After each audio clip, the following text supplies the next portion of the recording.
حقیقت ازلی ہے رقابت اقوام، نگاہ پیر فلک میں نہ میں عزیز نہ تو، خودی میں ڈوب زمانے سے نا امید نہ ہو، کہ اس کا زخم ہے در پردہ اہتمام رفو، رہے گا تو ہی جہاں میں یگانہ و یکتا،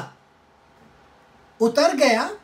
جو تیرے دل میں لا شریک لہو۔ جب سے دنیا پیدا ہوئی ہے یہ حقیقت موجود ہے کہ ایک قوم دوسرے قوم کی دشمن رہی اور دوسرے پر سبقت لے جانے کی کوشش کرتی رہی ہے اور کرتی ہے، اور جو قوم مضبوط ارادے اور عمل والی ہوتی ہے وہ دوسرے پر بازی لے جاتی ہے۔ اے مخاطب، اس بوڑھے آسماں کی نظر میں کوئی فرد یا کوئی قوم پیاری نہیں، کامیابی اس کو نصیب ہوتی ہے جو عمل میں بڑھ چڑھ کر ہے، قوت میں زیادہ ہے، اپنے ارادے اور ایمان میں مضبوط ہے۔ فرد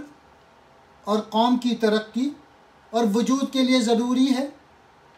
کہ وہ اپنی خودی اپنی صلاحیتوں میں ڈوبے اور ان کو بڑھائے اور عمل کرے۔ جو فرد یا جو قوم خود آگاہ ہوگی،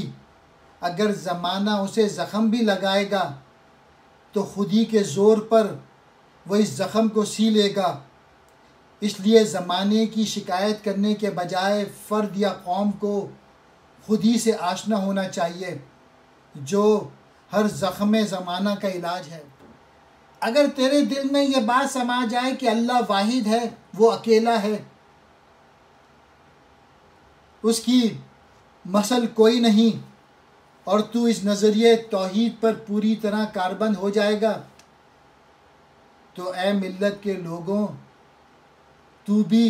سربلند اور بے مثل رہے گا، تیری ہمسری اور برابری کرنے والا کوئی اور نہیں ہوگا۔ حقیقت ازلی شروع سے چلے آنے والی سچائی، رقابت اقوام، قوموں کی آپس میں دشمنی،